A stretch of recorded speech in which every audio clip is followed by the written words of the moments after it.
அற்புதமான ஒரு காலகட்டம். சிந்திய கண்ணீருக்கும் பட்ட பாட்டிற்கும் ஒரு தீர்வு தரக்கூடிய ஒரு காலம் சிம்ம ராசிக்கு. அதே நேரத்துல ராசிநாதன் யாருன்னு பாத்தீங்கன்னா ஆத்மகாரகன் என்று சொல்லக்கூடிய சூரியன்.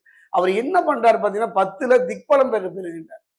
திக்பலம் பெறுகின்ற ஒரு அருமையான சந்தர்ப்பம். அரசு துறையில, பொது வாழ்க்கையில இதுவரைக்கும் மனது ரீதியா, உடல் ரீதியா கூடி குறுகி போன உங்க வாழ்க்கையில தலை நிமிர்ந்து நடப்பதை செய்யக்கூடியது இந்த சூரியனுடைய திக்பலம். அதே நேரத்துல அஷ்டமத்து சனியும் நடப்பதனால ஜனன ஜாதகத்துல சந்திர தசையோ சந்திர புத்தியோ நடந்தா கொஞ்சம் கவனமா இருங்க. அதாவது முழுமையான கிரகங்களுடைய பயிற்சியே நன்மை தருமானா இல்லை, அது மட்டும் தீர்மானிக்குமா இல்லை.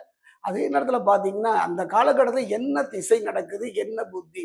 அதே நேரத்தில் சிம்மராசியை பொறுத்த வரைக்கும் சந்திர தசையோ சந்திர புத்தியோ நடக்கின்றதா என்பதை நீங்கள் அவசியமா உங்க ஜோதிடரை அதை நீங்களே பார்த்து தெரிந்து கொள்ளுங்கள்.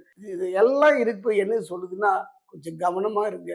மன ரீதியா உடல் ரீதியா எச்சரிக்கையாக இருங்கள். அருமையான காலம், அற்புதமான ஒரு காலம். அதை அனுபவிக்கணும்ல. கோடி கோடியா சம்பாதிச்சு நல்ல மனைவி நல்ல பிள்ளை இருந்தும் கூட